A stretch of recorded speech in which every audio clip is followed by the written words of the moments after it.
Alright, what is up, disc golfers? Today on Iceberg TV, I want to enjoy the last few holes of the Waco Annual Charity Open and give my thoughts as to how this thing unfolded. Do I think Nikko Locastro deserves the win?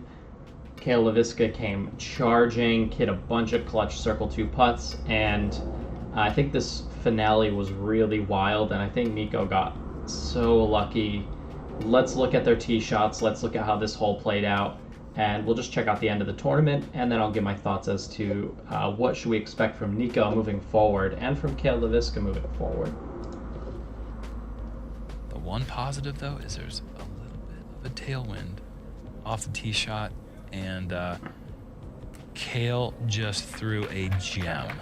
Okay, so let's talk about this. First of all, Kale does not have a sider and is going to get around that corner or to the first corner. Kale LaVisca threw the craziest late turn with really good distance, put himself in the perfect spot to get an easy birdie. Or to the green. No. Or so to his back. Like, so he throws this shot in perfect position to where now he has a straight backhand line. yeah. That is insanely difficult, and guarantee he did it on purpose. It dialed in, is what they say. Bradley, not the worst spot, honestly. He will have the high hyzer sidearm approach, but it will be blind.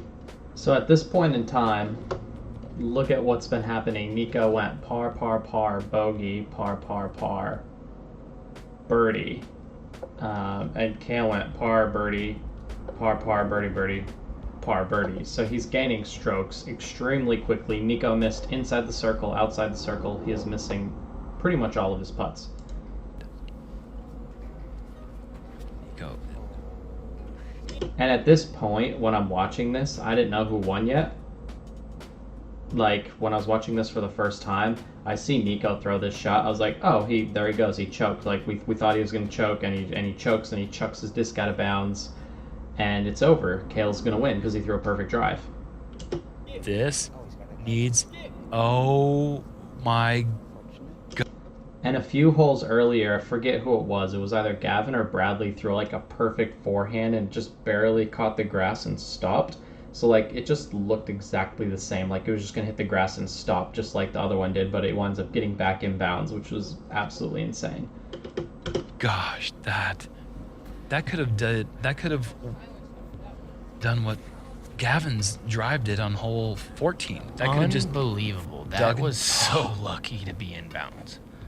Oh, wow. So Nikko's going to be closer to 360, maybe 370 from the pin. And blind, throwing the hyzer around and keeps it in the middle and in play, and that swings the door right wide open for Kale LaVisca here. Nikko's pumped about the effort. He gives a fist pump to the crowd, who didn't really give him any loud applause. Not that we have that much of a crowd, but yeah, Brad knows what happens when you hit that hillside. It often wants to roll back in the water, but is it green? Freaking wind, dude. Why can't it just be left to right? Yeah, he doesn't want to make the He was complaining about the wind, but it's literally, you can see it's not windy.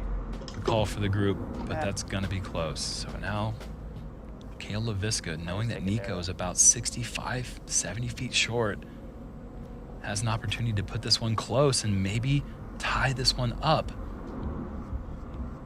Sit, breaks. Oh, wow. Okay. Yeah, 25-foot comebacker. That's not a gimme, but it's on the green, and he's, Nikko will probably lay his up. I don't know. I mean, he's got to know that Kale LaVisca is feeling it, and that putt has got to be in. I wouldn't be that surprised to see Nikko give it a little bit of a run. I needed to get a little flatter disc. Yeah, he's been known to be pretty aggressive. Yeah, and he's going to try this little... I've seen this before. He has this really overstable putter he's going to try. So Nikko was upset because the crowd didn't react to the forehand he threw up to the basket, and then the crowd cheered for Kale's shot. He's very emotionally driven, a little bit angry. He's like, all right, I'm gonna give the crowd something to give me some props for, and he decides he's going to run this putt. A flex step putt. Get Get there. up. Oh my. Go, baby! Let's go! Oh my God. Wow. How did that lift in there? It looked low the whole way. That was insane. Watch this. It starts off low, and then right here gets this nice lift. That Oh my gosh. that is just poetry in motion, folks. He That is one of the guys that just... I mean, I got goosebumps right now. This guy is a fire rocket. what a competitor. He just wears his emotion just on his sleeve, and at any moment, like...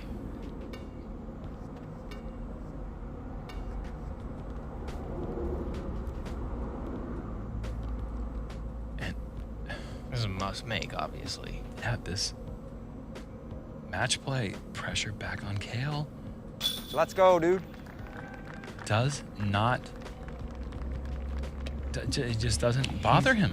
Well, no, it definitely bothers him. At this point, he's thinking, Okay, yeah. are you kidding me? The Yeah, thing, he okay. skips off the grass, Yeah, inbounds, yeah. then he throws it short, gets the wind lift of a lifetime. Oh, Aw.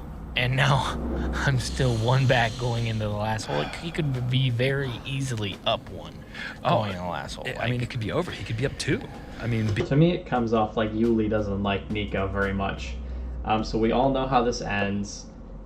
Nikko Locastro and Kale tie on the last hole. They could have tied, but Kale winds up. He tries to throw in his last shot for the tie and misses, and winds up taking second place. Nikko winds up winning, but without the luck of the crazy wind lift on that putt, without the luck of skipping off the grass, Nikko doesn't win this tournament.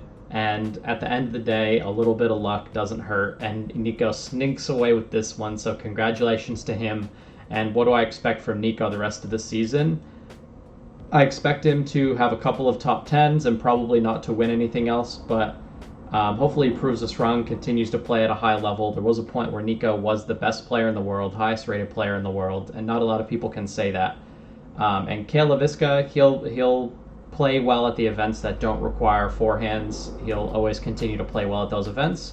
And he's got one of the smoothest backhands in the game, and I can't wait to see what he's able to do moving forward. If he keeps putting from circle 2 like he did in this tournament, he's going to be a threat. So he's kind of like a James Conrad. He can do so many different things with his backhand that he really doesn't need a forehand to play at that absolute highest level, as long as he's making a couple circle 2 putts. With all that being said, do you think Nikko's win was lucky, or do you think he deserved it? Do you think he got lucky with the disc coming back in bounds, or you think he chooses stable enough discs knowing that that's going to happen? Thank you for watching. This is Iceberg TV, and take care.